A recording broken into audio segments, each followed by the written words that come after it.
ашудың неге керек екенін білесің бе? Мені шомылдырмақшы. Таң атпай мектепке қояды. Ертең 1 сентябрь. Ей, Галихан! Қазір!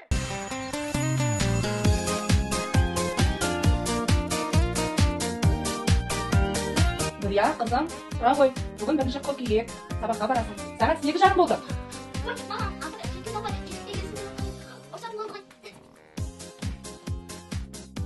Қызым, мектепке барған кезде апайыңды жақсылап тыңдап, сабағына зейін қой. Білімді қыз болып жарайды ма? жарайды, анашым. Ақылды болсаң, білімді болсаң, қатарының алды боласың. Барлығы сенің дос болғысы келеді, сені мақтайды, ата-анаңды мақтанып тұрады, иә? Иә, анашым. Мектепке барады, шайыңды ішіп ал. Жарайды, анашым.